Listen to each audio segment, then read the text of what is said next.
Well, awesome to have you join us on the Vowel of Future of Work series, Matt. I'm really excited to chat. I'll do a quick introduction about myself, and I'd love for you to introduce yourself. So I'm Samang. I lead growth here at Vowel, so all of our kind of product growth strategy, all of our marketing strategy, and really excited to talk about the future of work with you today. Yeah, why don't you introduce yourself? Sure. It's great to spend some time with you. My name is Matt Wallaert. I'm a applied behavioral scientist. I've worked at Microsoft and sold some startups and was chief behavioral officer at Clover Health and was most recently head of behavioral science at Frog Design. And these days I run bsci.io, which is a behavioral consultancy that helps companies embed behavioral science in their processes. So we don't do any project work. It's only capability building. And it's me and a bunch of sort of folks who have been doing behavioral science for a really long time. So lots of fun. That's fascinating. Can you talk a bit about what actually behavioral science is and like what you actually like? I don't know. Give an example of maybe somebody or client that you've worked with and how behavioral science ends up changing their processes. Yeah, sure. So applied behavioral science it's not translational research. So it's not there are social psychology studies that happen in a lab and I'm going to go apply those in the world. That's valuable, but there's a poor transformation that happens there because lots of things that happen in a highly controlled environment don't happen when you get them out in the wild world when there's a lot more noise and many more pressures that are happening. So when we talk about applied behavioral science, we actually need applied science. So using the scientific method in situ to change behavior. So I happen to believe that all the point of everything we do is to change behavior, right? Even this conversation, you and I talking right now, we are trying to change people's behavior, right? We're trying to mutually tell people, hey, why they should use Vowel. Both of us think this is great. Like we want to cause the behavior change that there's people using Vowel. And so you could think of this whole talk as an intervention that causes that. So what we're doing is using science to make that better. So let's pretend you and I could record this interview over and over and over again. We could do more than one thing. We could start to understand two things. One, what are the promoting pressures? What make it more likely? What could we say that would make it more likely that people will use Vowel?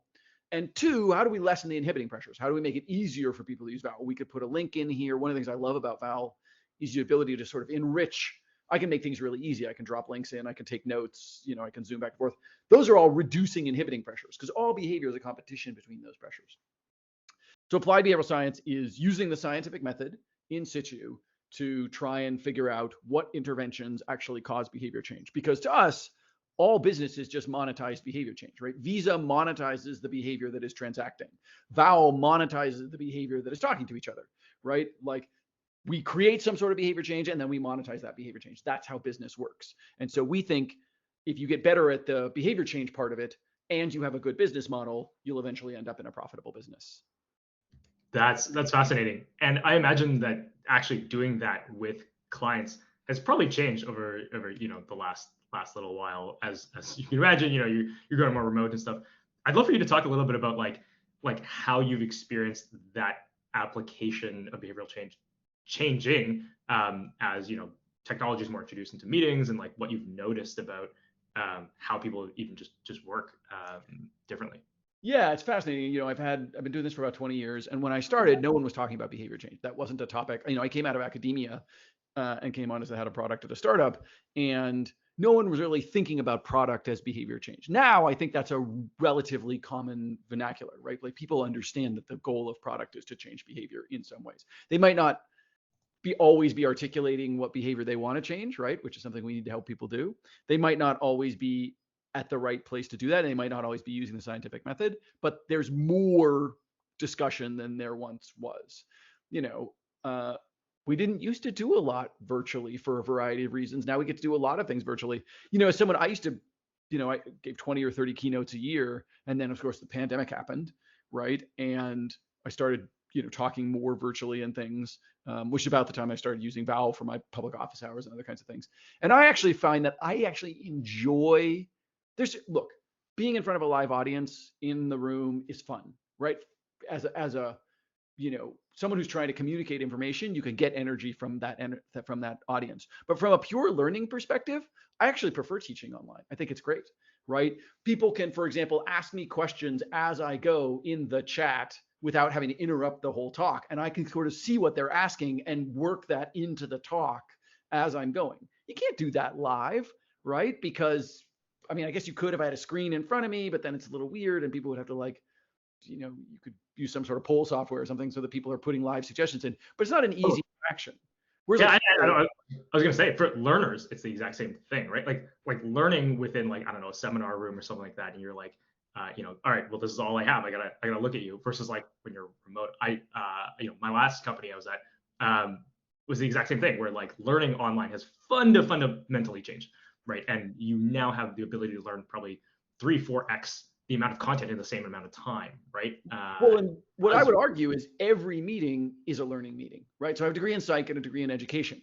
I think every meeting is a learning meeting. We often think of learning in this like sage on the stage, sort of like Matt passes knowledge to you, but there's a guide on the side sort of version of that too. I think every meeting that we have at a company where we're trying to make decisions and things is us learning new facts, right? We're trying to get evidence from each other in order to collectively make a decision. So I think when you look at tools like Vowel, even when it's not in an explicit like air quotes earning environment, right? It's not teaching a class or whatever. There's still a bunch of benefits from the what we often call scaffolding, right? So in education, we talk about scaffolding, right? The things that we do to allow people to grow in their skills, to do things that they previously weren't able to do. You can slow this down. If you're not a native English speaker, you can rewatch this, right? You can translate you can take the transcript out of Vowel, translate it into your native language. And so you're getting Matt talking in English, but you're also getting a transcript in your native language. So like, there's a bunch of things that you can do to make a meeting and the effects of a meeting more accessible, more interesting, more impactful if you're gathering richer data out of it. Yeah, I actually wanted to. I love the point about like how people learn differently. I really wanted to double click into that point about like diversity and how like different people learn differently or work differently, right? And Mm-hmm. I'm a big fan of your Twitter, and I think you tweeted this really interesting thing. Maybe it was yesterday around question where it's like how long do you take to go from like 0 to 60? And you were saying you can actually go from full sleep to teaching a class in like 5 minutes. And obviously that's you couldn't do that back before you were doing things online, in person. You gotta get dressed, gotta like go to the place where the people are. I'm kind of curious, like how in your own business, how has like obviously going from like a pre-COVID world to like a post-COVID world, how's your work kind of changed, or what have you noticed about kind of yourself and the way that you work, and how that's been different for you?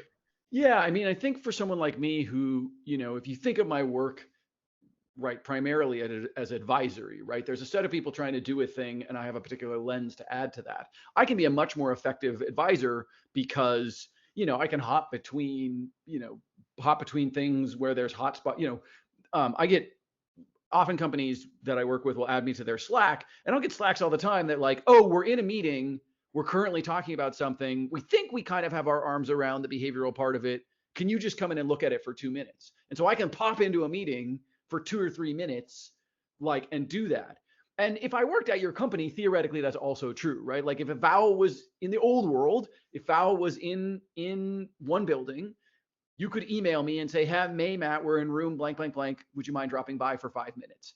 But now I can do that across companies, right? In the same day, I can help 20 or 30 different groups of people get through a particular problem that they're having in a facilitatory way while being here for my kid and like, all sorts of other things. And again, I think technology has an important part to play in this. I take credit for a Vowel feature in which I have forced them to put up the talk time percentage, right? Which I also call the shut the fuck up white guy meter, right? Like a live percentage of who is talking, how much. Like right now, I have been dominating this meeting. I'm talking 72% of the time. Just seeing that as a reminder, hey, like slow down, right? You can imagine other versions of that. How many words per minute are you talking? Right? If you put that up on the screen, which you could get trivially, right? It's trivial to add, right? For you to measure how many words per minute we're speaking because we're doing the recording and we're doing the transcript. So transcript can tell you, right? We just have to add time. Hey, Matt, you need to slow down, right? You are talking 120 words. I have no idea, by the way, if that's right. Talking, 1,000,000 words a second. You need to like slow down, like optimal understandings in the 80 range. Can you slow down enough to get yourself in the 80 range? What an amazing piece of feedback that like in a meeting, someone could raise their hand and say, hey, can you slow down? But I don't know what slow down means. I don't know what too slow is. Whereas here in data rich environments, you can give me live real time thing right? Matt, you just cursed. Like, did you mean to do that? Give a little blooper symbol, right? Hey, you used a non-inclusive term. We've analyzed your meetings, and here's some terms that you could drop and replace. Like, those are invaluable, right? They are invaluable because all of them could happen in person. I could say Africa as if it was a monolithic thing rather than recognizing it's a diverse continent. And maybe someone will call me on that in the meeting or give me that feedback after. But maybe not, right? We know a lot of those microaggressions like go unchecked. Data rich environments like this are an opportunity for us to actually help people become better, give them that live real time one-on-one coaching that makes them a better speaker.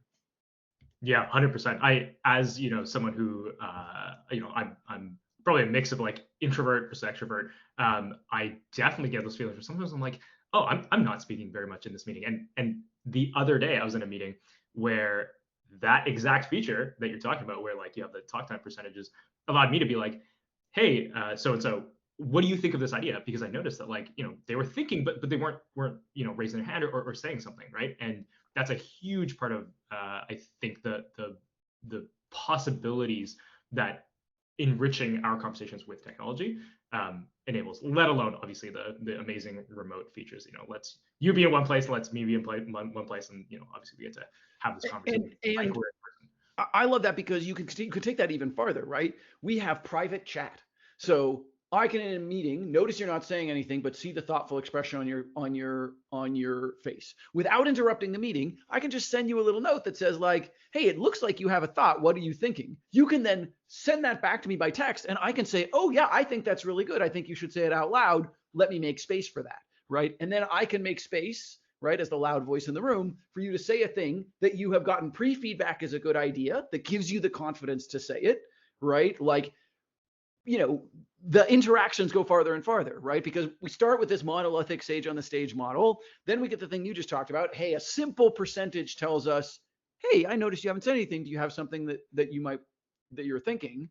To, wow, I could actually pre-vet that with you, validate that that's a really good idea, create space, tee it right up for you so that you come in feeling confident and looking your best, all in the space of one meeting, which is amazing.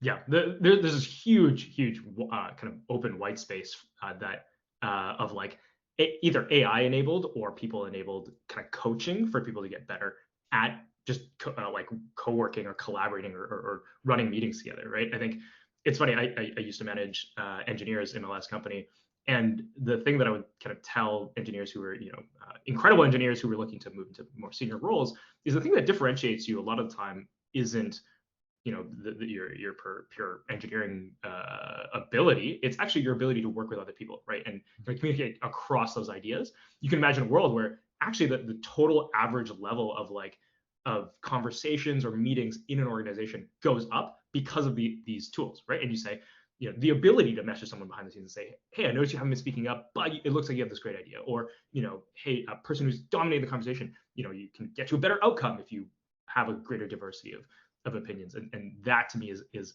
absolutely fascinating.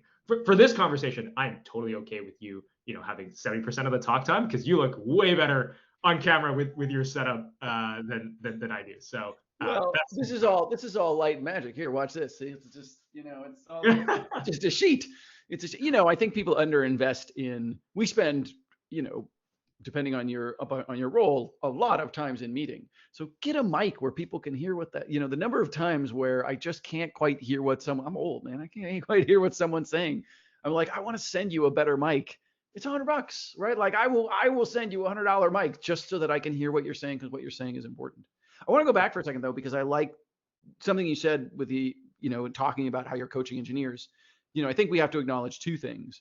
So one of these, technology makes this possible, but it doesn't happen by default, right? We have to we need managers. We need the talkative person to be able to say, hey, I noticed you haven't talked. Like, do you have an idea? Like, we need that human layer of a person to be more conscious, right? Like, we can't, and that has to be deliberate change, right? Some of it is aging out. You're going to take people who were senior executives, didn't grow up in a world where management was a skill that was taught in the same way, and they'll age out.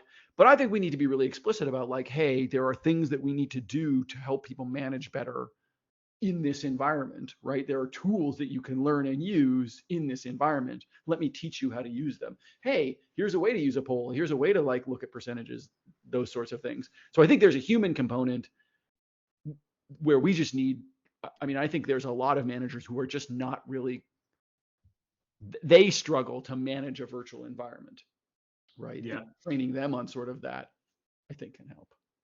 Yeah, 100%. I'm kind of curious for you, man. Obviously you run a business, run your own team.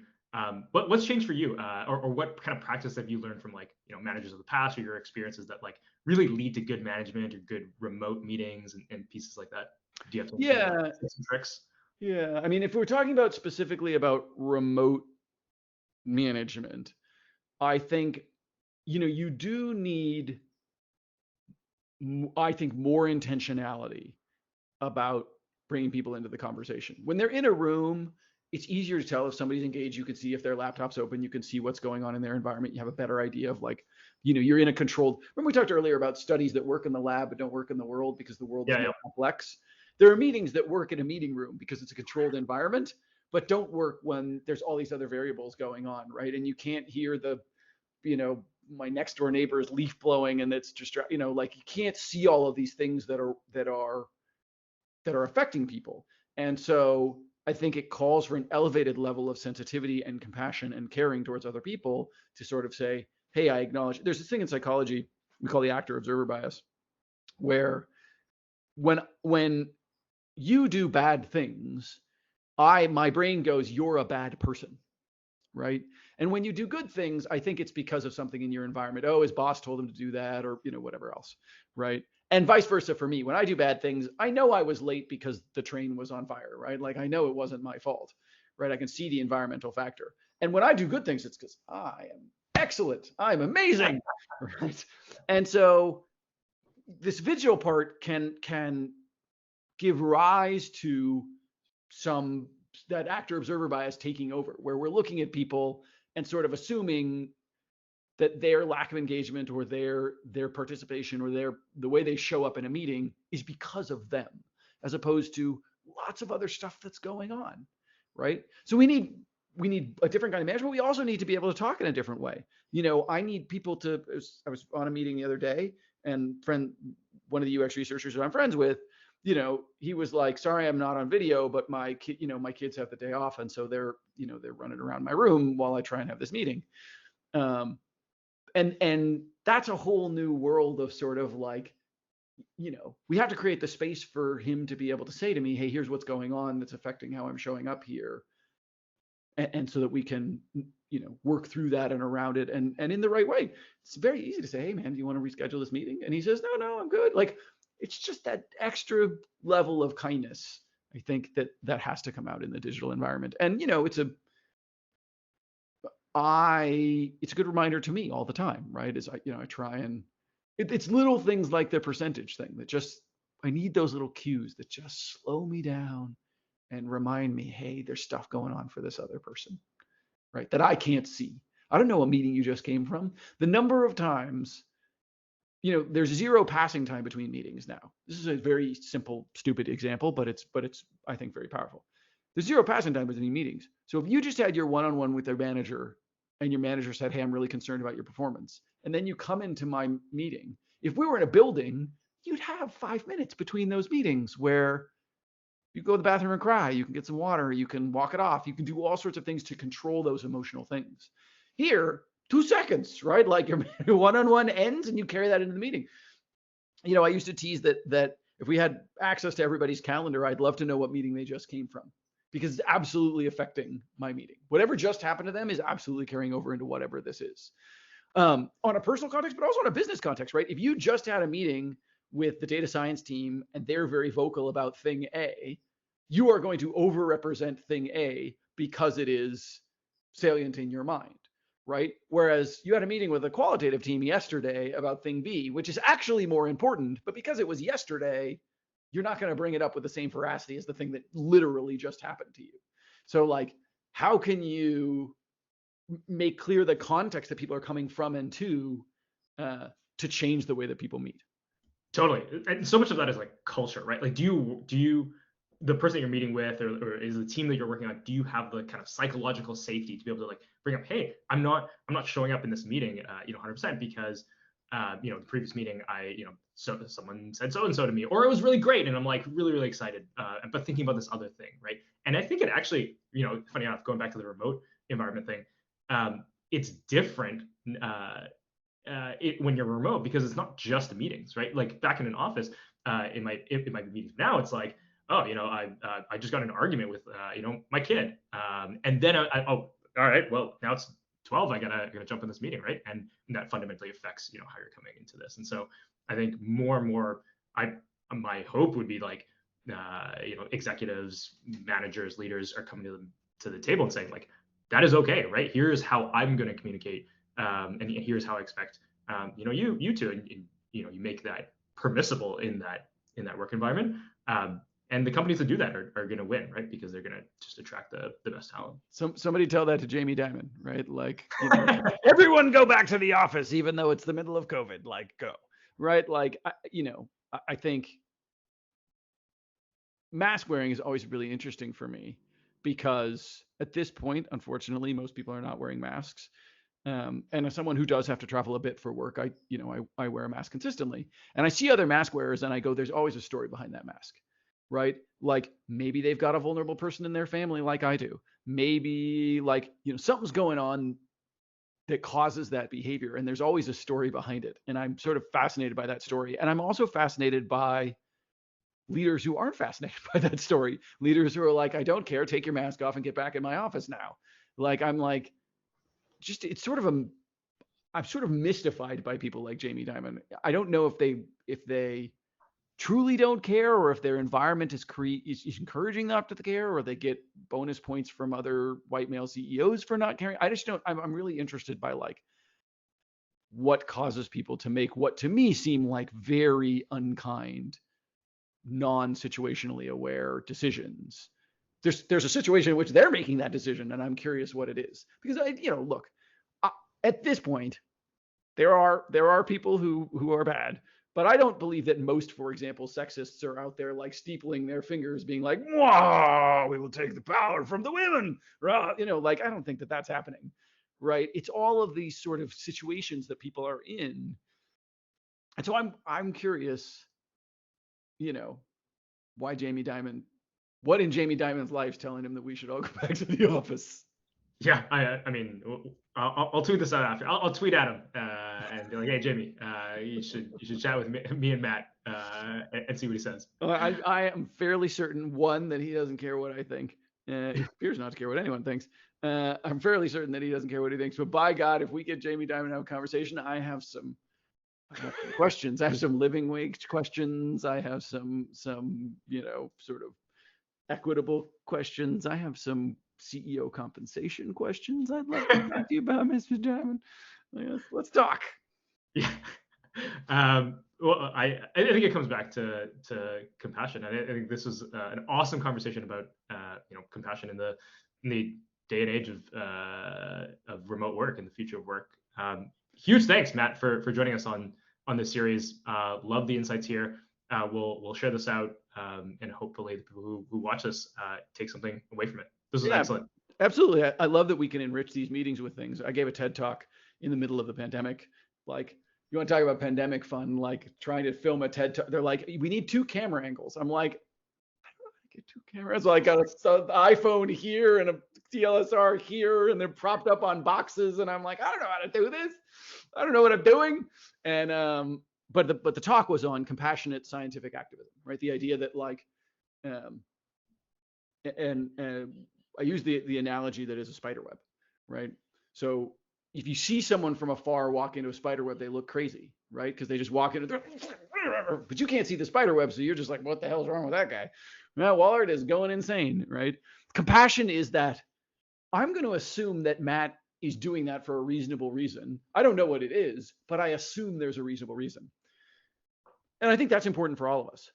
Why, as a behavioral scientist, why I love science is then you get to go investigate, right? Science is saying, not only do I believe that Matt is doing this for a reasonable reason, but I'm going to go find out what it is, right? Like, I get to go pursue like what is behind this weird thing that he's doing. When you and I talk about, remote remote meeting culture, why people are doing. It's a great joy of my life to be able to investigate why people are doing what they're doing. But then there's that last word, and we have to not forget it, which is activism, right? What if I acknowledge that Ziming is like doing things for a reasonable reason, and I go and find out what those are, then you got to tear it down. Don't just like watch the spider web happen. Like, you got to get in there and help him get it off, right? And like it's that active part. I think in tech, sometimes we get the curiosity part right. We get the science part right, where we're like, cool, I want to go understand why people do things. But then we write articles about why they do things and we stand back and watch, right? It's like the last episode of Seinfeld or something where we're like watching the guy get mugged, but we're just like commenting on it. Stop commenting, get in there. Like, I'm so tired of pontificating folks about the nature of remote work and things. Get in there and do something about it. Like, we have an opportunity. Go take something like Vowel.